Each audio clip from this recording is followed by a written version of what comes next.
looks like it's up now. It's on Facebook. Okay, it's just loading to set up the meeting now. Just if participants, if you could pin my screen to your Zoom, because then I can do the timings and claps for you for that. So we're live right now. So Cool. Welcome everyone to the first round of New Zealand Schools Debating Nationals. Okay, it's just Waikato. Oh no, I'm getting the meeting now. Just if participants, if you could pin Sorry. if we can get Zoom, because then I can everyone to just mute themselves during the debate. Unmute yourself if your POI is offered. Any other questions before we start? Robert? Can we just get you to speak again, see if the echo's coming back? Yeah. Also, I'd like to invite the first speaker of the affirmative team, Waikato, Travis, to start the debate. Sorry, our third speaker's just in the bathroom. Robert, can you turn this up a bit? Yeah. We'll do a wee sound check. Oh no, We're good. We'll change it back when they're speaking. Okay. You don't need to hear yourself. Just for POIs. Yeah, okay. Yeah, the buttons are on the side. Where is that volume button? Plus or minus on the other side.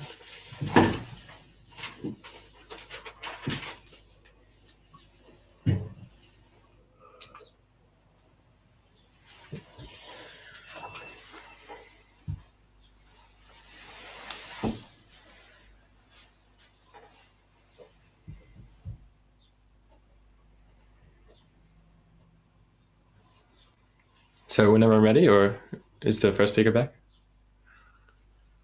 Yep, whenever you're ready. Cool. All there, and you sound good. Cheers.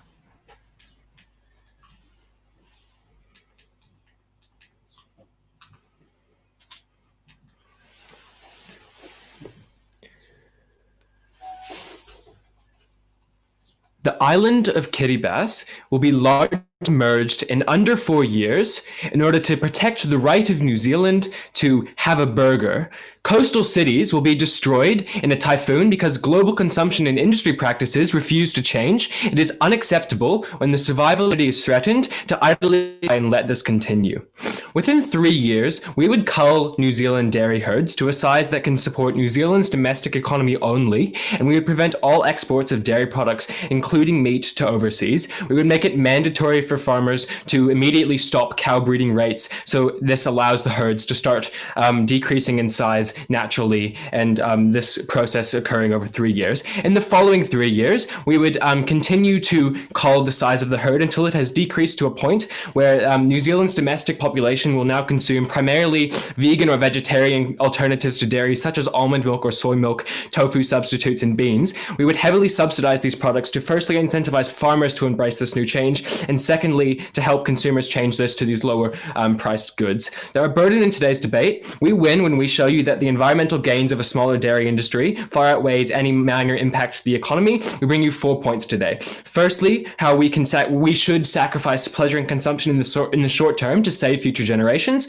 Secondly, how this reduces the environmental impacts of the dairy industry. Thirdly, why this limits New Zealand's economic dependence on the dairy industry. And fourthly, a split point about how this encourages public change. So firstly, why do we have a duty to force changes in consumption to sacrifice our short-term arbitrary pleasures? We think that there's a trade-off you have to make in this debate, right? You can either firstly indulge yourself right now in the short term and consume that one diet of meat that will bring you some selfish pleasure and give in to sort of this indulgence, or secondly, you can sacrifice this minor pleasure in order to curb the environmental destruction of the planet. You can give up your meat and diet to literally save the next generation. We tell you that today consumers are choosing option one, they're giving into themselves, and this is the reason why the agricultural industry is still alive and thriving. The government should step in to help people to switch their diets, and as a duty to protect the next generation. Firstly, we think this is because short-term consumption is fleeting and that environmental devastation is everlasting. We tell you that sure, you get a couple moments of happiness when you bite into a burger, but this is nothing compared to the entire island of Vanuatu sinking underwater, the destruction of your entire home and worldly possessions in a freak weather event. This severe harm lasts for a longer period period of time. We also protect the entire generation, like everyone in the world and all the other countries, not just New Zealand citizens themselves. Secondly, we tell you that the alternatives aren't that bad for this loss in consumption. We think that like the loss of happiness of like biting into a tofu burger or an alternative is almost nothing. And as technology improves, we think that these products will become very similar and you will still be able to make the same pleasures. As well as this, these substitutes will be cheaper and subsidized, benefiting like poor families and facilitated by the government. Thirdly, we think that climate change is a time-bound problem, and like the nebulous pressure from young generations in 12 years was not going to solve this issue with expedient action. We require the government to force consumption changes now in order to stop climate change, or we'll just like be waiting to see if the world will be doomed. Finally, we tell you that people don't make good long-term choices because they think in the immediacy. People consider short-term pleasures, the older generation especially. They think in immediate terms, living day by day. Since they have a struggle to imagine the future and what the harms would look like to their children, etc., the government should step in and facilitate the change in consumption, limiting the supply of meat products and actually forcing people to change their ways because they don't fully understand the situation, whereas the government has all the scientific data for climate change. They have the worldly perspective and they have the experts and analysis for this. They know what's best for these people in consumption. We have the right to protect the next generation. So how do we do this? Yes. There are currently farmers working really hard to become more sustainable. Why should we take a massive economic hit that will impact the most poor individuals in our country when we could literally just like have sustainable farming? It's not true that the agriculture industry is trying to become more sustainable in the first place. We reject the premise. Secondly, what are the environmental impacts? How do we actually solve the climate change that is plaguing the issue of the world? How do we solve this global sea level rise, entire islands being destroyed, coastal cities being destroyed? We think that these issues are more important to prevent than mitigating minor economic harms. Firstly, we tell you that we reduce methane emissions from the cow populations itself. Cows release methane gas through farting, and like this is the most harmful greenhouse gas that is produced. It encourages the rise in global temperatures and like breaks these ozone layers. We tell you that by culling the cow herds, you lower the physical number, drastically reducing these like rates of greenhouse emissions, and on this alone we will win the environmental point. But secondly, we tell you that consumption will switch to greener substitutes. We tell you that this happens in a few ways. Firstly, consumers actually physically need an alternative. They need to consume tofu or fake meat products out of necessity because it like physically isn't enough meat and dairy products out there. They have to consume these alternatives. When we cull the dairy herds, we force this change in consumption. Secondly, we tell you that when the government subsidizes these alternatives by like in an attempt to incentivize the agriculture industry and limit the economic harms on the agriculture industry, we tell you that it makes these goods cheaper and more accessible and affordable to low-income families, and so it incentivizes consumers to switch as well. This especially benefits these poor low-income families who could not previously afford vegan lifestyles but may have wanted to make the change in consumption. By reducing the competition between these meat products, you actually allow them a way for them to feel environmentally sustainable and for them to benefit and for them to be included in the social movement. Thirdly, we reduce consumption overseas because we think that New Zealand exporters are the cheapest and most competitive, and like the lack of exports and overseas will mean that like other countries worldwide will also be willing to make this change. They will also be willing to shift global consumption because there physically isn't enough New Zealand exports and dairy products to actually feed them. At the end of this point, we tell you that like consumers are going to have a healthier diet with like lower risks of cancers and heart diseases from consuming meat and like from over meat consumption. We tell you that we actually benefit the consumers on our side of the house. No. Thirdly, we think that we reduce the pollution within the country because, like, firstly, cows pollute waterways through like their waste products and runoff feces, and this creates like diseases and viruses that pollute our natural waterways and get into our waterway systems and actually harm the individuals, give them diseases and viruses. Secondly, we think that like we reduce pesticides and chemical runoff because like you treat the grass that cows consume in a very special way, and these chemicals are going to run off into our national waterways. At the end of this, we make New Zealand a better, cleaner, greener world, and we make New Zealand a world leader in stopping climate change. Finally, what are the economic outcomes of this point? We tell you that the economic impact on the agriculture industry is going to be small and accepted for in our model, but there are a few ways in which the New Zealand economy still survives. Firstly, we tell you that there's already a drive to dismantle the agricultural industry occurring already. The younger generation is like idealistic, socially conscious, liberal, and they're looking to stop climate change. Therefore, we think that in 20 years, there'll be the situation is that one, climate change is is ravaging our world. But alongside this, the agricultural industry is crumbling already because consumers have made that switch in 10 years and they have changed their meat consumption. And now the agricultural industry has to change itself in the really immediate short term, which prevents this lengthened process that we create, which gives time for farmers to retrain, gives time for workers to find new jobs and reduce the effects of structural unemployment, and gives times for cowherds to die naturally rather than just be inhumanely slaughtered in the short term because there isn't enough global demand. Secondly, we tell you that it increases the efficiency of food production because there's greater innovation in the industry and you have to invent new ways to produce more dairy products with fewer number of cows itself. Thirdly, we take down the unethical industry of the dairy industry with like factory farmings, confining cows to small spaces, calves being forcibly taken away from their mothers at birth. We tell you that we prevent this atrocity and this inhumanity we are proud to propose.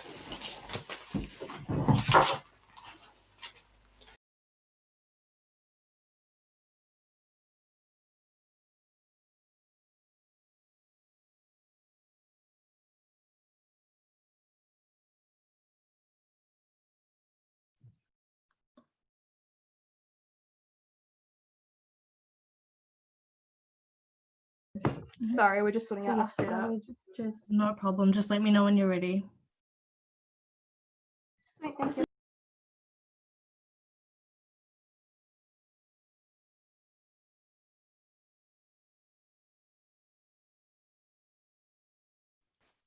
Awesome. I thank the speaker for their speech. I'd now like to invite up the first speaker of the negative team, Wellington Gold, Eva.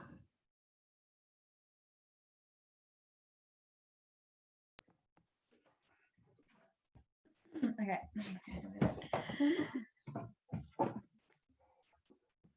The problem with culling cows is it is the right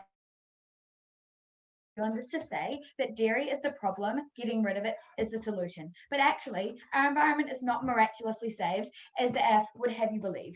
It is not that simple. And yet the economic harms to New Zealand outweigh any possible environmental benefits proposed by the opposing team. Culling dairy is a knee-jerk reaction that completely ignores the actual nature of dairy and completely ignores the harms of any alternatives. What do we stand for in this debate today? So we stand for, firstly, sustainable farming, like Fonterra and the dairy industry in New Zealand is starting to do.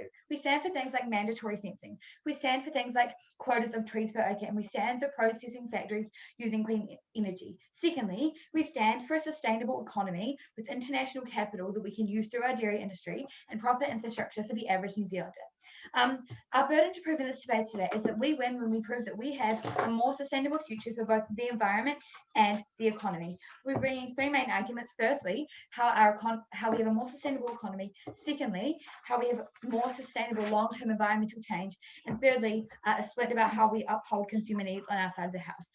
Firstly, I would like to rebut some of the opposing team's arguments. So firstly, I'd like to say that they completely ignored the fact that people will be losing jobs. They never explained anything about how they were going to impact or how they were going to help or affect any of these farmers who lose all their jobs when they completely kill the industry. That is like a major failing of their case in today's debate. Firstly, they talk about how we need to sacrifice pleasure.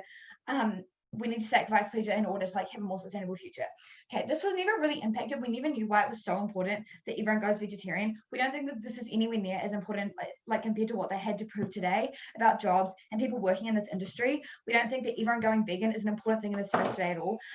We think that this may be a trade-off, but it's an unnecessary trade-off, and we can protect our environment under our side of the house with long-term sustainable change. And so we don't think that like we never had to prove that like if no one will want to go vegan. We don't think that that's that important today. Okay, secondly, they talked about how they would help the environment, like on their side of the house, and how they would reduce all these environmental benefits with green substitution.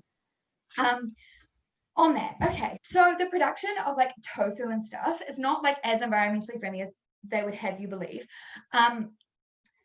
Like we think that it's pretty unlikely that everyone will change to eating tofu. Secondly, we know that they can't produce tofu at the same volume in New Zealand as they can produce meat. They need to address what they're going to do for the consumer. Thirdly, they said that there would be no pesticides or anything like that was causing environmental harm. That's not exclusive to meat production. There's going to be like pesticides and environmental harm involved with the production of tofu as well. That's not exclusive to our side of the house. Thirdly, they talked about like how they would help the economy by this and like having a sustainable economy. Couple points on this. It's easier to have sustainable production and the sustainable economy on an industry that we already know stuff about, on an industry that we already like know how it works, and rather than like starting from scratch with a new industry such as tofu. So we know how to farm cows, we know how to make this sustainable. We don't think that we want to start from scratch. We think that that's not sustainable for our economy at all. Okay, on to my substantive case. Firstly, I'm going to address how we get a more sustainable on our side of the house. So in this point, I'm going to discuss what happens to both our international and domestic economy when we like cull our dairy industry. So what do we think about the economy in this debate today? So as important as the environment is, we think that the primary concern in today's debate is people. People need jobs, people need employment, and people need like an economy with a safety blanket where like we're all going to be able to have a functioning New Zealand. We think that like while broadly the environment is an important thing today, it's better for people.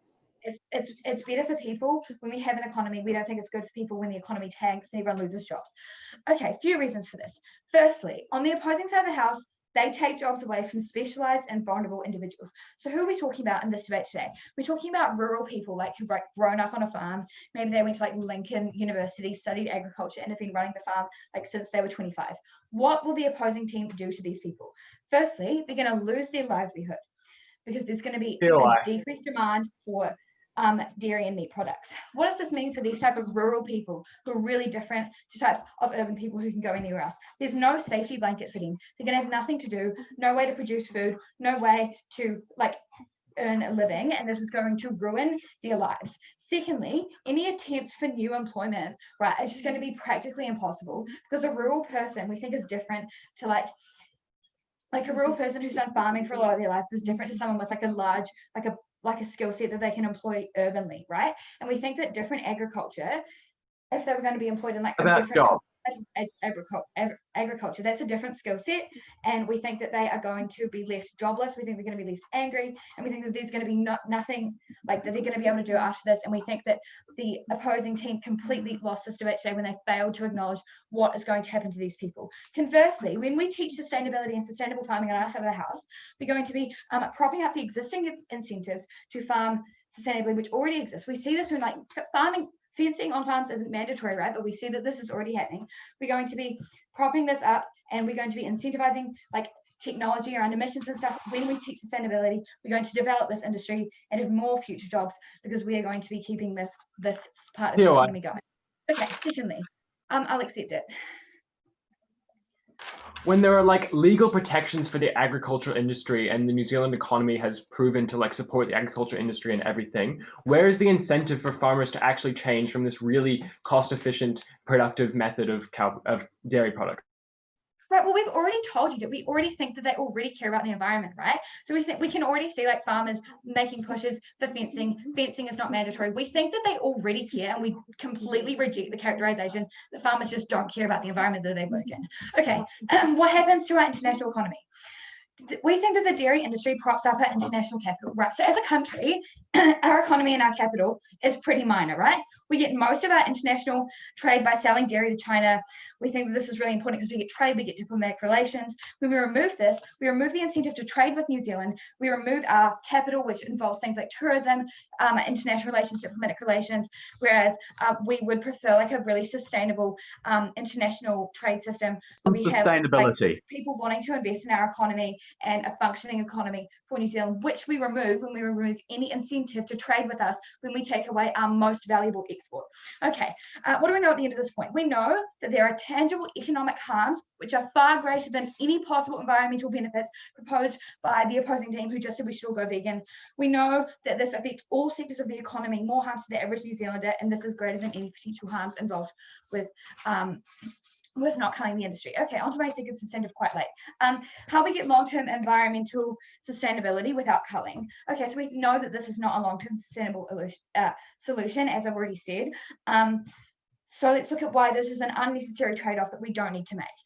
Firstly, alternative solutions are less environmentally sustainable. So like all the solutions that they propose, things like tofu, we think that we don't know anything about these industries already, right? This means we can't build off sustainable farming when we don't know anything about this industry. Conversely, the dairy industry, like we've been doing it for 100 years. We know about this. We know why this is important, right? We know that we can build sustainable farming off an industry that we already know about.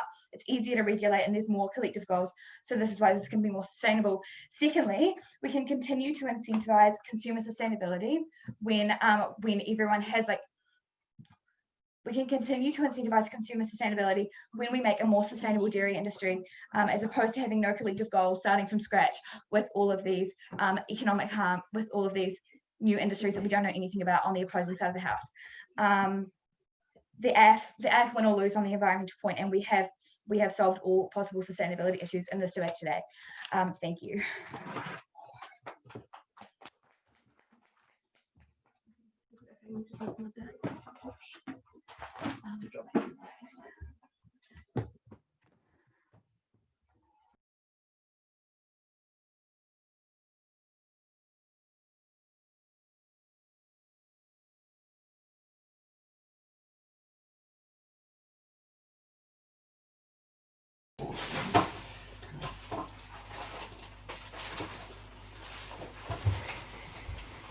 I thank the speaker for their speech, and I'd like to invite up the second affirmative speaker, Rob, to continue his team's case.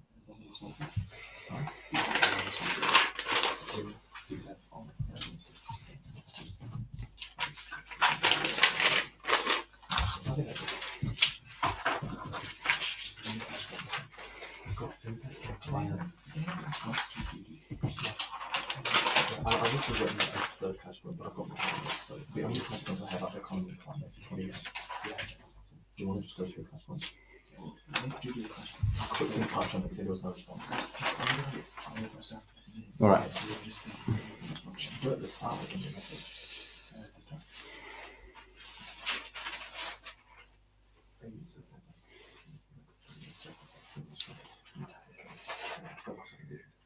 Mr. Speaker, the negative team in today's debate has fundamentally misunderstood how the dairy industry works, has fundamentally understood that no matter what sort of regulations you put on, no matter what sort of technology you can come up with to curb how people farm, there will always be environmental impacts. There will always be effluent. There will always be heavy methane emissions, and these will always have a massive toll on the environment.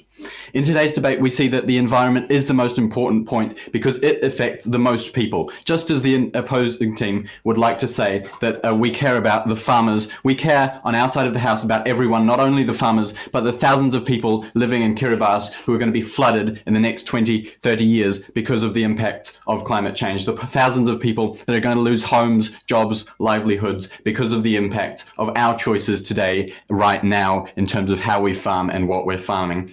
4 points for the House today. Firstly, on our duty to sacrifice current short-term pleasure for long-term global good. Secondly, on the environmental impacts of farming, how we solve these. Thirdly, on the economy and what happens to these farmers, where do they get their jobs from. And fourthly, I'll split and talk to you about how public awareness of their diet and of environmental practices is impacted by this change. But firstly, let's talk about our duty to sacrifice our current pleasure. We heard almost nothing in response to this from the opposing team. We heard nothing about how we have to make this trade-off between what we want to do right now, what we as consumers want to be consuming, and the massive environmental impact that this is going to have.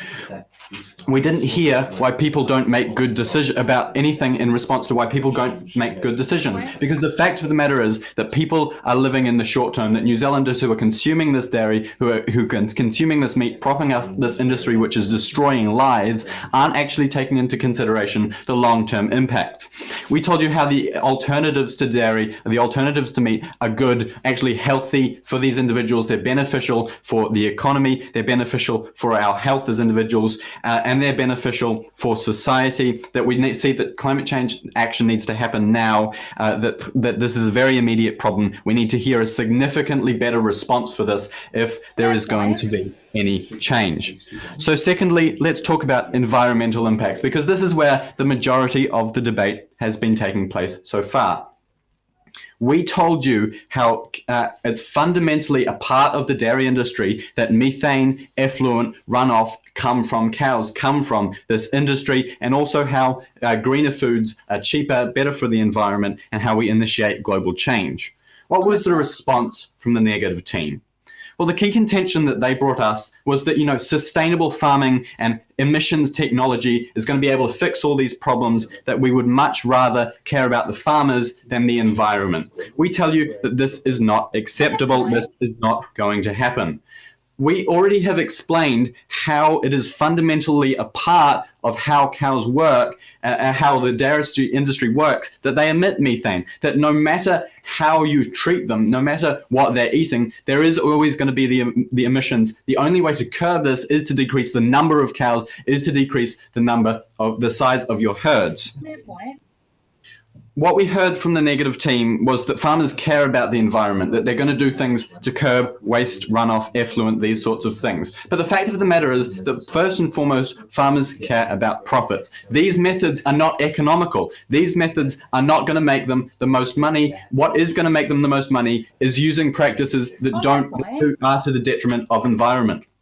We see it's taken massive social pressure on these farmers to even get this little bit of change. We think that this social pressure is not nearly fast enough to solve the massive harms that are coming from climate change, harms that need to be solved right now, as we told you at first. We didn't hear any response to how this initiates global change, how this initiates a rethinking of the way that we consume, a rethinking of the way of the foods that we're eating. Let's talk then about the economy, because this is where the negative team wanted to push a lot of their material through. They wanted to say that, look, all these farmers are going to lose their jobs. It's going to be terrible for these individuals. What were our responses to this? Well, we told you that the dairy industry is already doomed, that the popularity is decreasing in the younger generation due to the rise of progressivism, things like veganism, I'll take you in a moment, and that it is inevitable that the dairy industry will one day no longer be sustainable. Yes. I'll take you now. How are people meant to make environmentally sustainable consumer choices when they have no money because of the hit to the economy? Look, we've already explained to you how the government is going to be able to subsidize these things, how there's going to be an effective change that is going to be a lot more effective than the short-term sudden shock that's going to happen when the dairy industry is no longer sustainable in 5, 10, 15 years, as my first speaker has already talked to you about. Your first speaker talked about how this is a sustainable method of long-term trade, how we're able to keep up good economic things, but we see that this is simply not true, that this is not a sustainable method of trade, that this is going to have rapidly decreasing harms, and that this is rapidly less economical for us as a country. So secondly, in this point, let's talk about how the industry is not economically efficient. We told you that the industry uses a lot of land, is not efficient in its allocation, that the people would be much better off farming things like tofu, farming like beans, substitutes to these dairy products, that this uses less space, that this uses less resources, and this is a lot more economical for both the farmers and the consumers, right? This responds to their points about how farmers can't switch, how they don't know what to do. We told you that this 6-year scheme that we're putting in place allows the subsidies, allows farmers to switch, allows farmers to change jobs, right? These farmers are very familiar with farming practices, right? It's not like they're going from a farming degree to an engineering degree, right? These have a lot of crossover skills, and we see that over this period, they're going to be a lot better suited to change than this rapid change that you're going to get in 5, 10, 15 years. All right. Lastly, let's talk on this point about health and the health of the consumers. We told you that people's diets will change. People's diets will change to a more sustainable thing that decreases risks of cancer, that decreases risks of health problems. New Zealand has a massive obesity problem as it stands, and this helps solve this. We didn't hear any responses to this material. Finally, then, let's talk about increasing public awareness. Firstly, we see that this demonstrates the severity of climate change to New Zealanders. That dairy and beef have traditionally been our biggest industries, and this is a signal to the individuals from the government that this is a massive issue that we all need to be taking a stand on, right? Meat and dairy going up in price because there's less of it available is a clear sign to those individuals who aren't necessarily as environmentally conscious that this is a big problem, that this is something that they need to address, that this affects them in their day-to-day lives. We think that there's going to be a much wider social change and a much wider social pressure to do this. Secondly, we already talked to you about this, but there's going to be World Initiative. New Zealand is a major exporter of dairy. Other countries will follow suit. Other countries will see what we're doing. As our exports get more expensive, people in those countries are going to be buying less. They're going to be consuming less. They're going to be switching, just as we are, to more sustainable, healthy alternatives. So what have I shown you in this point? I've shown you that our duty to sacrifice our present pleasure still stands, that there's massive environmental harms because of cow farming, and that the economic impacts are actually better off on outside of the house. Very proud to propose.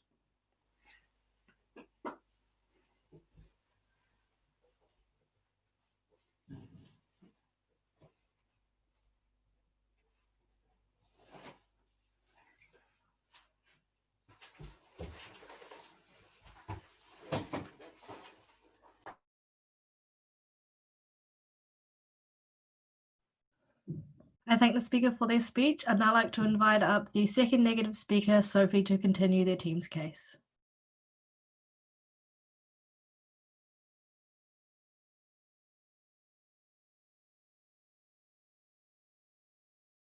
Okay, you're on YouTube.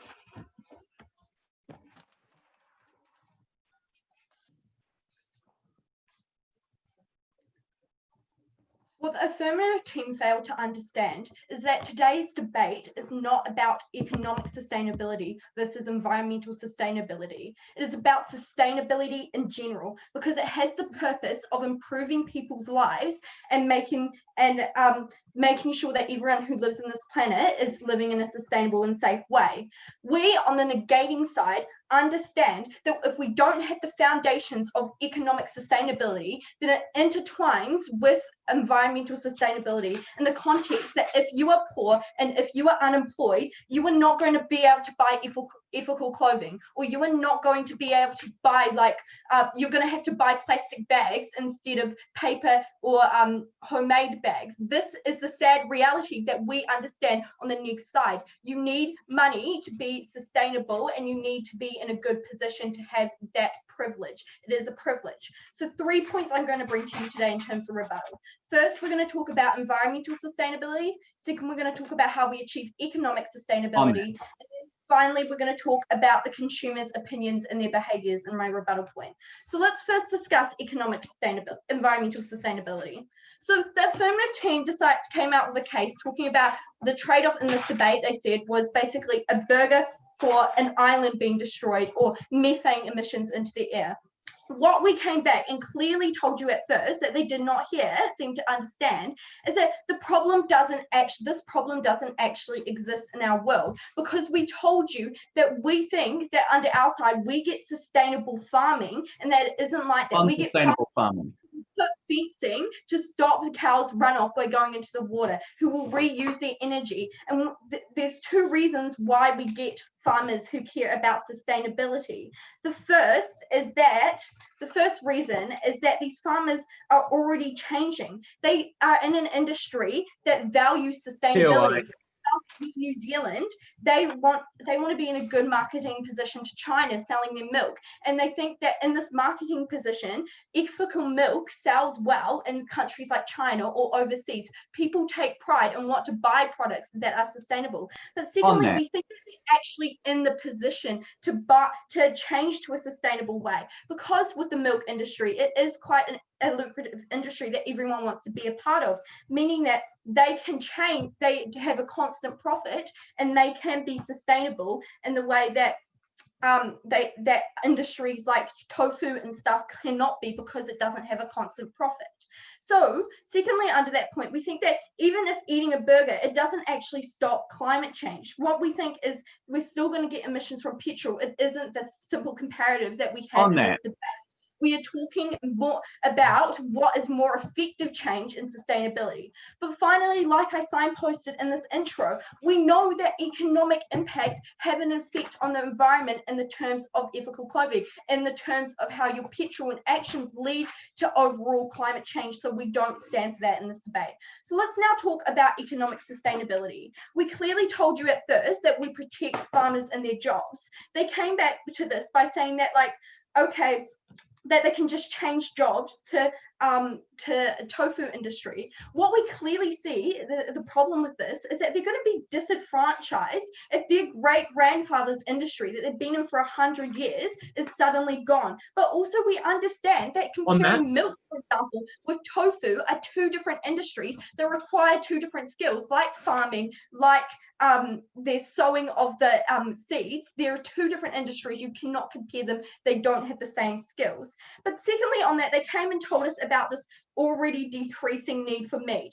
We simply tell you this: if the dairy industry is already decreasing, then why are they proposing for us to cull? We understand that it's still a need and people still want it on our side.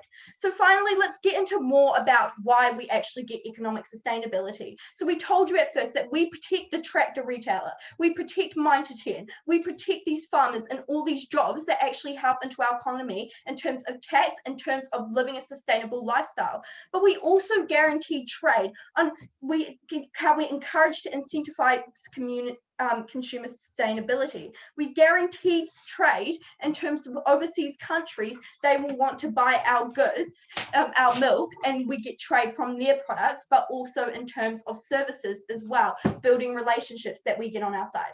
So finally, let's quickly talk about the consumers' options and behaviors. So they told us simply that people can just transfer to alternatives in terms of their products, in terms of consumers. There are 4 responses to this. First, we think that thousands of years of human diet can't change how you eat meat. We think that people have culture around that, and that educating on diet is really difficult in the context of government, and this has been shown with obesity. But secondly, on the history of diet, I will take you there. 50, 60 years ago, New Zealanders ate very little meat compared to what we do today because of higher prices. How will not rising prices now decrease the amount of consumption of meat?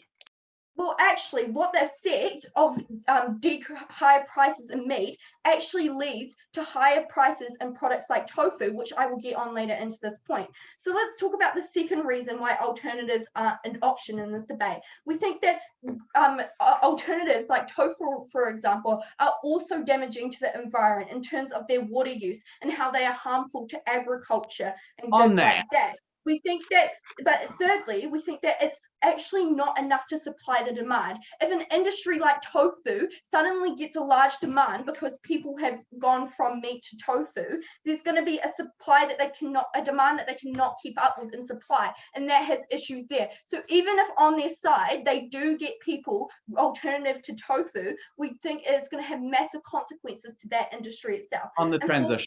Finally, which has effect to the rebuttal they gave me before, we actually think this hurts the poor, because if you are transitioning from milk to tofu, what happens is there's going to be a new competition there. Lots of groups, lots of companies are going to start to want to make tofu because that's the new consumer demand.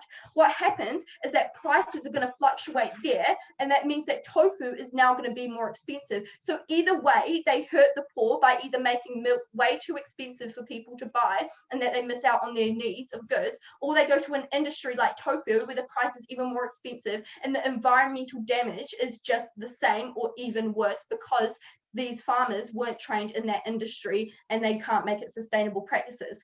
So finally, let's quickly talk about my substantive point, which links into my rebuttal that I gave you previously, which is how we uphold the values of consumer needs. So what I'm going to tell you in this point is first how culling is indiscriminately harming the poor, but secondly, I'm going to tell you how culling harms the entire food market. So under the status quo, we currently see that people and families of all income levels buy milk and they rely on it for a healthy diet, and it's because it is in high demand. So what happens when we cull the industry? 2 things. First, we indiscriminately harm the poor. This means that when Culling means that less dairy products are produced, prices go up, and now only the rich can buy the product, which means poor people are going to go without a basic need. And like I told you in my rebuttal, these people are not going to transfer to something like tofu because of a history behind eating meat that they have stuck to. But secondly, if they even did, like I said, there's not going to be enough supply or prices go up. So overall, what does this mean for today's debate? It means that it's actually not socially sustainable to go to other alternatives, because this is also going to hurt the poor, and that has environmental impacts. So overall today, we protect the farmers, we protect the poor people, but we ensure that we have an overall sustainable society. Proud to oppose. Thank you.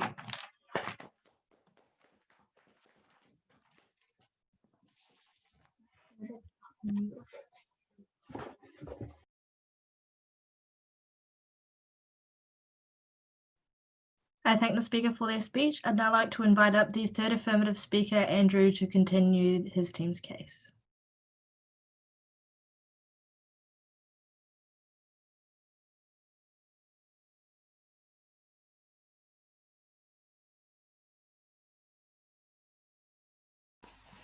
Gotta like make the camera cater for short people. Okay.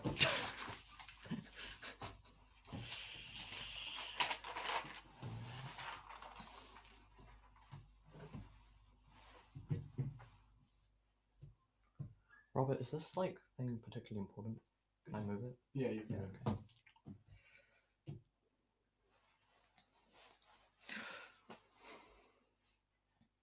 For generations, the increasing consumption of meat and dairy products in society has had terrible effects. It is a system that has released millions of tons of methane into the air every single year. It's a product whose production leads to chemical effluent flowing through our waterways and emitting harmful greenhouse gases that will permanently scar our world if radical action is not taken and it is left unchecked. Luckily, today's side affirming present on our side of the house a radical and effective solution that will massively reduce these harms, not only in New Zealand, but potentially also in the greater world.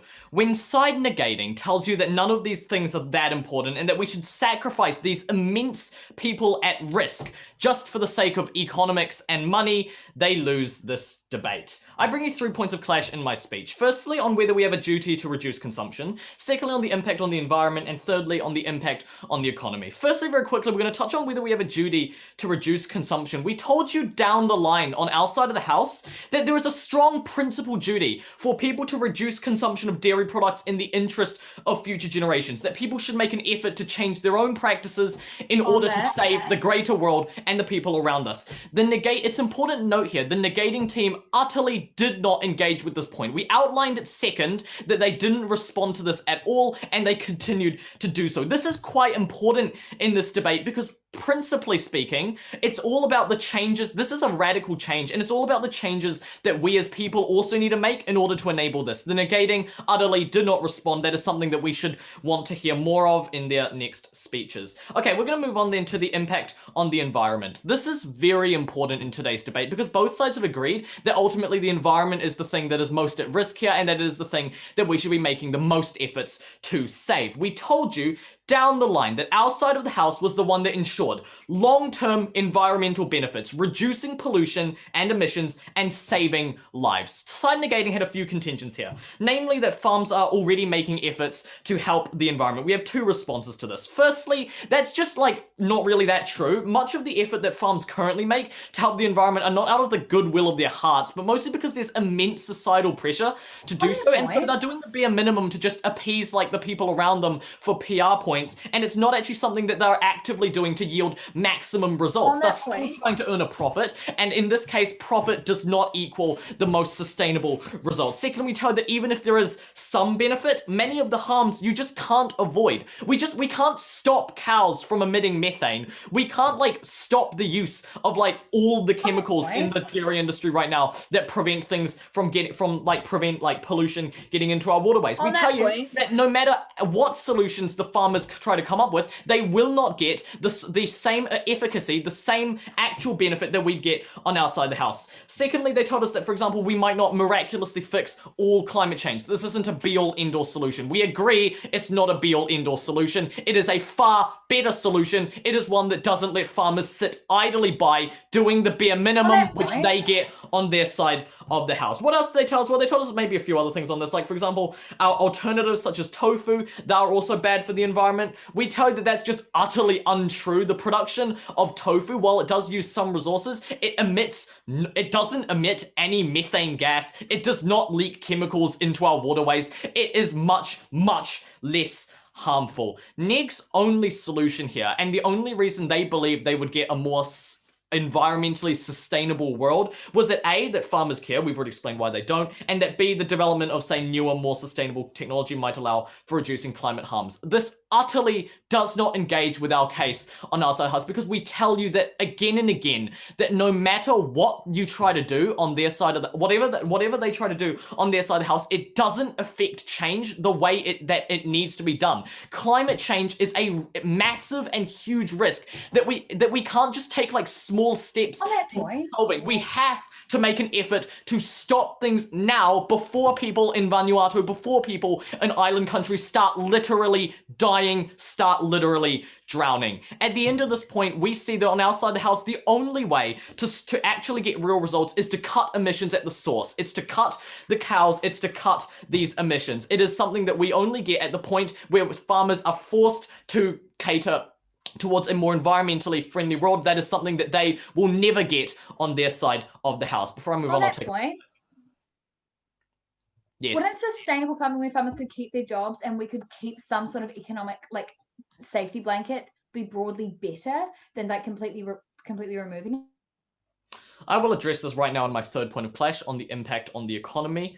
Literally right now. Our third point of clash is the impact on the economy. This is quite important because, as we've just heard from that POI, it is the material that side negating wanted to win on. Look, on our side of the house, what we were very clear right from the beginning that any short-term economic impact would be less important than the permanent climate risks that come otherwise. Sure, the stock market going down might affect you a bit. It doesn't affect you as much as literally drowning when the sea levels rise and cut off half of Wellington. Okay, NEG have really pushed the claim that their economic harms are far worse. Let's look at their harms. Firstly, they said that people in the industry would lose their jobs. Firstly, we told you down the line that's just not true. People can find other jobs either in related industries or elsewhere. It was not good enough for side negating to just say, oh, but maybe farmers will have like different skill sets. Maybe they can't find a job. Look, we're not saying that all farmers will now need to go work as software engineers in Auckland, but we're saying that they can apply to skills in related industries that are now growing at the point where the dairy industry is declining. Industries such as tofu, industries such as sustainable practices, those industries grow, they will be taking in these jobs.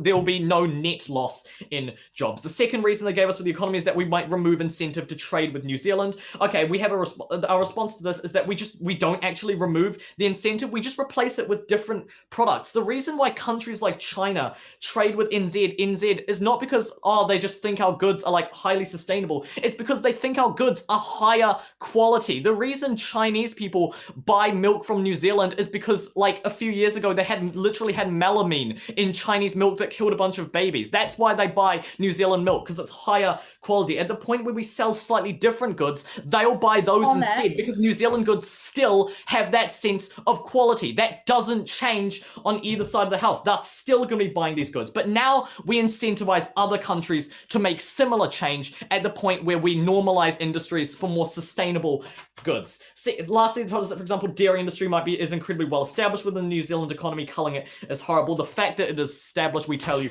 is incredibly bad. It enables these unethical and terrible practices. Okay, a few more things they told us is that, for example, we told you that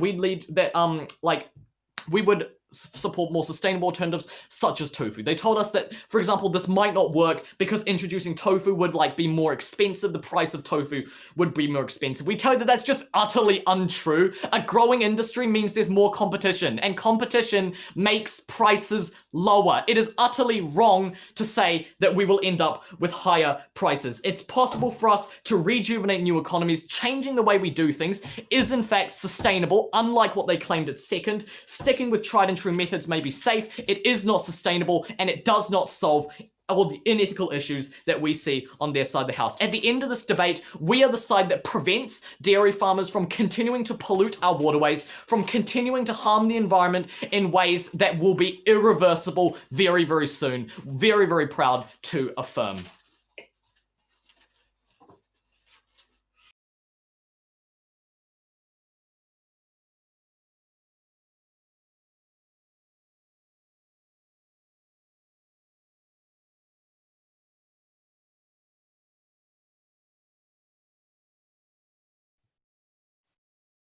I thank the speaker for their speech. I'd now like to invite up the third negative speaker, Isabel.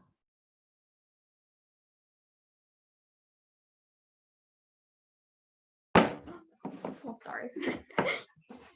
Did they hear me? Probably.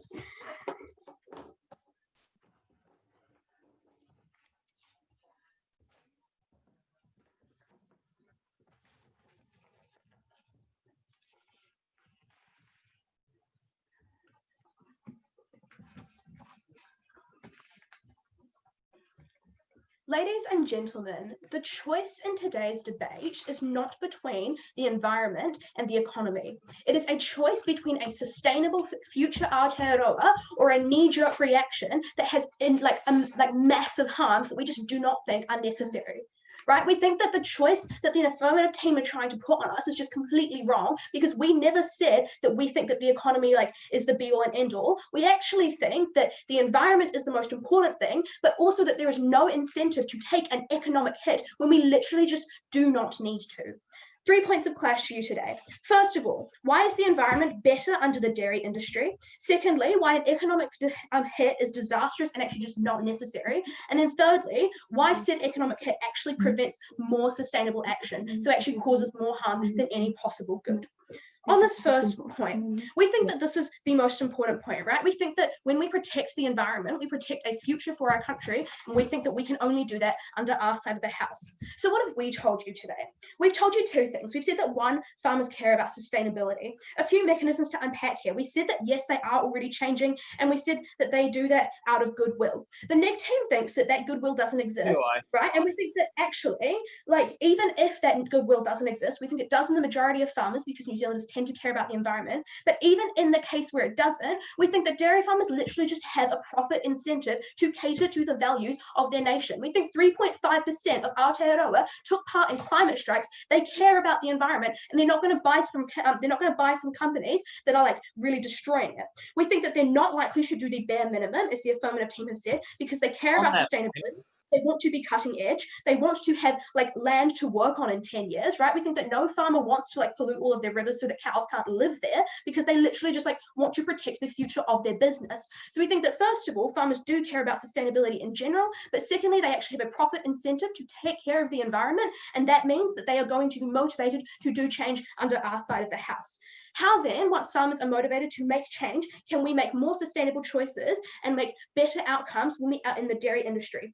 3 reasons here. First of all, as we said at first and second and third, these farmers know what they're doing, right? They've worked on dairy farms for hundreds of years. We don't think 6 years in a training course from the government is going to change the most efficient farming possible, right? Secondly, we think that when 80% of the New Zealand agriculture industry works in one area, collective goals towards sustainability when you're working with cows are a lot easier to make when 80% of farmers are working towards them. On the comparative, we have farmers working in tofu and soybeans in some other random environmentally friendly crop, right? We think that when they're all in different industries, it's a lot harder for them to take collective action, for them to figure out what ways within their specific industry they can minimize carbon emissions. Environment. We think that at the end of the day, it's much easier to have collective goals and sustainable action when everyone works in the same industry. Finally, and for majority of the same reasons, it's much easier for the government to regulate those industries. Once we have a solution, it's much easier for them to say, right, all of the cow industry, all of the dairy industry is going to follow this regulation, and it's much easier than on the NEG team when they have all of these other alternatives. So under our case, farmers care about sustainability and they can make sustainable choices. On that point, what does NEG case look like?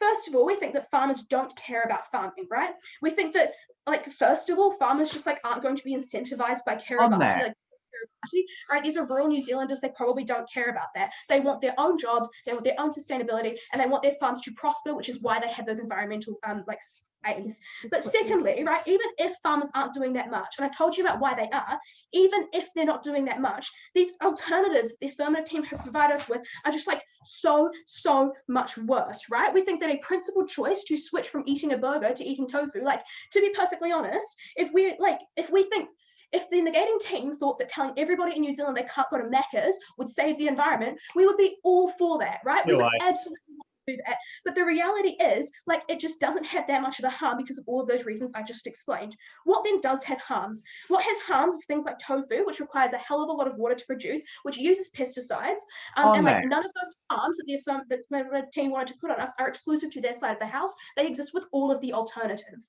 right? But secondly, we think that there's not enough supply of these products in the global market, and that means that they're going to be more expensive, and it's going to be harder to have a sustainable dairy industry.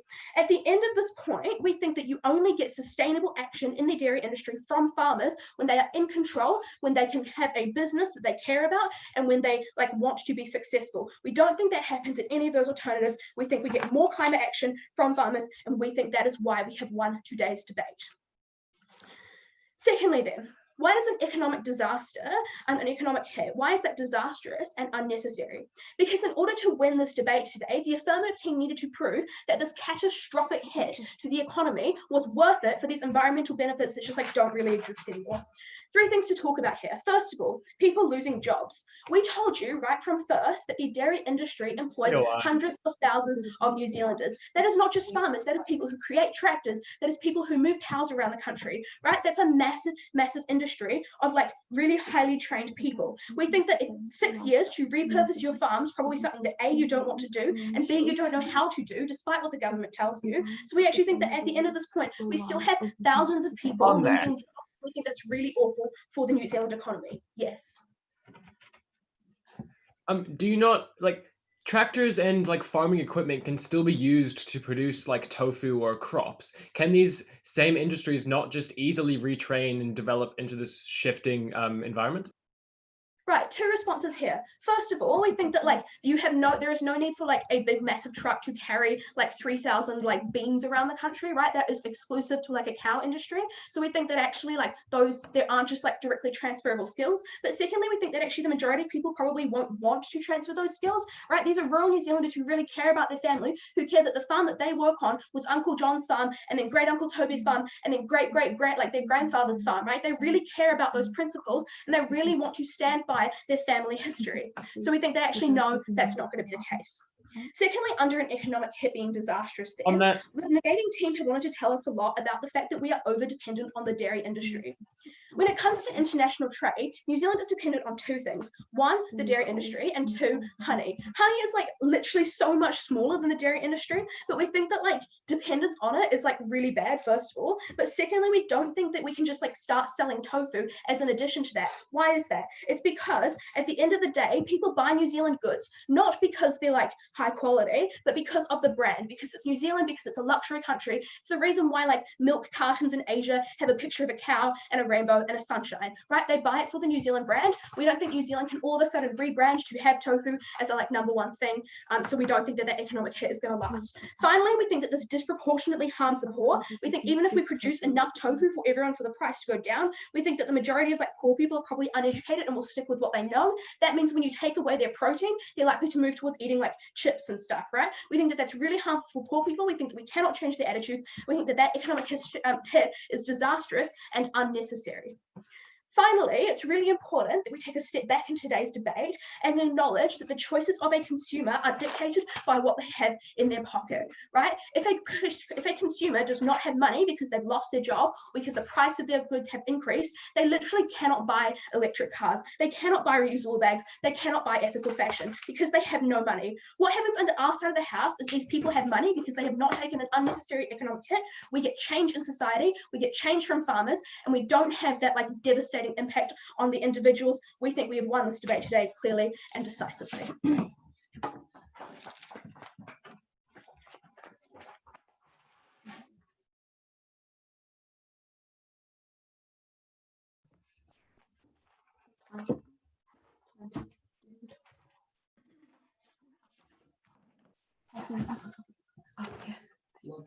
I thank the speaker for their speech, and I'd like to invite up the negative leader to give the reply.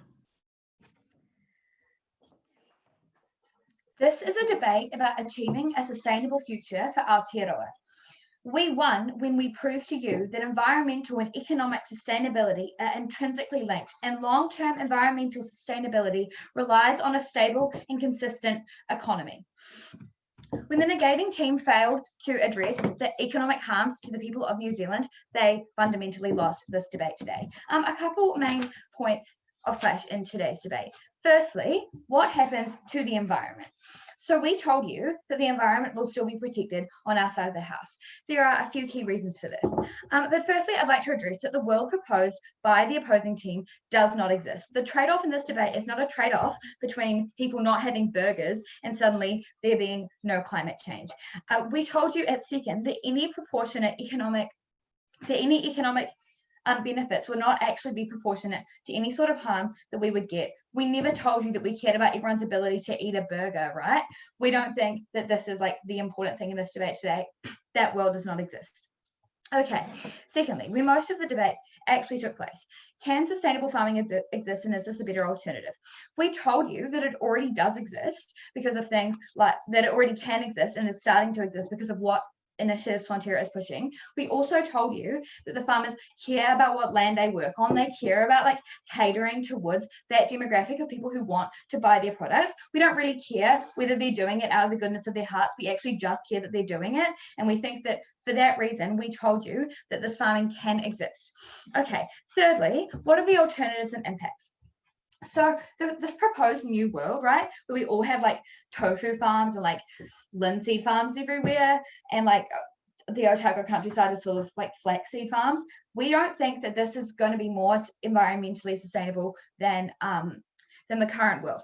What does this mean? Okay, so there's no collective goals, no regulation, and no like ability that these farmers have to push towards like a collective change. Why does this exist under our world? Okay, because the dairy industry is so large right now that there's regulation that's totally possible and is already starting to happen, and any sort of alternatives leave way more room for all this environmental harm, which we've told you right through the case and has not really been addressed by the opposing team. Okay, so now that we know that any environmental benefits are still solved under our side of the house, the opposing team has lost this point, and this was their winning point today. Okay, on to the second point. What happens to the economy and the people? So we looked at what happened to the people. They told us that there was going to be no net loss and everyone was going to go to tofu farms. This is actually just really not true. I don't know how quickly they think we can kickstart a tofu industry in rural New Zealand, but there are going to be a surplus of people who don't have jobs no matter what they propose. There are going to be people who lose their jobs, who lose their livelihoods. We cannot accept this today. Okay, the second part of the economy that we talked about was the international economy. We told you that this devastating impact is not something that we can accept today. They told you that once we start producing an amazing amount of tofu, China will start buying this. We told you at second, we told you at third, that this is simply not viable at all. There will be no incentive for China to simply start buying our tofu. They care about our milk and our dairy. They don't really care about our tofu. They have no reason to buy this. So we see that this devastating hit to the economy is not worth any sort of marginal environmental impacts. Thirdly, we told you that people cannot make sustainable environmental choices when they have no money because our economy has been completely tanked by this pointless regulation. They want to force sustainable choices on people, but do not allow these choices to people who need this the most. They do not allow these choices for poor people, because when people do not have money, they cannot buy ethically, and that's what the affirming team have failed to understand in this debate today. Okay, so what do we see at the end of this debate, and why did we win? We won when we proved to you that any economic impact benefits which still occur under our side of the house are not worth the disastrous and devastating impact on our economy, which the opposing team has failed to disprove today. Thank you.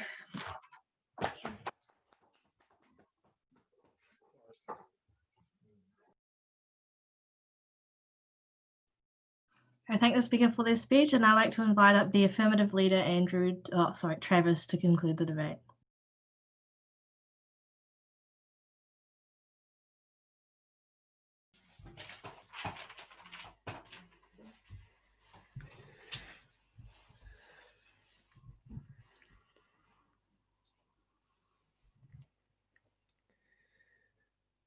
The simple fact is this: the agricultural industry physically cannot change its processes to be environmentally sustainable.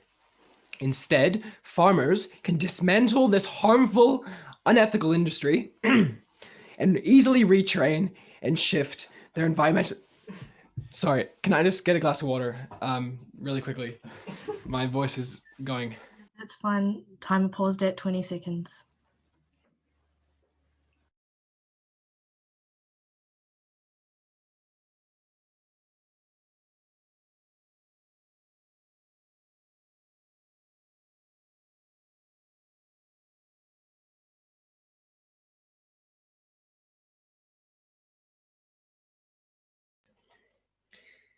Instead, farmers can dismantle this unethical industry. They can easily retrain and shift towards environmentally friendly processes, industries that are more efficient, heavily subsidized, and easier to manage. There are 3 points of clash in today's debate. Firstly, what is the principal duty framing this debate? Secondly, what are the environmental impacts? And thirdly, what are the economic harms?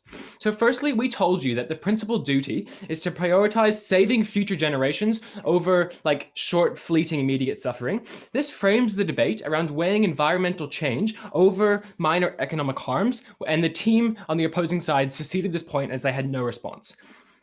They told you that like people won't change. However, when they argued that like they have this ingrained behaviors, this only encourages our point about the need for forcing consumption, the need for government having a duty to force people to change because they are so unwilling to do so, because they cannot make good long-term choices, and because it infects the entire world, not just New Zealand farmers, and that short-term benefits are fleeting and not everlasting. Therefore, we think this frames the debate under prioritizing our strongest material, which is around the environment.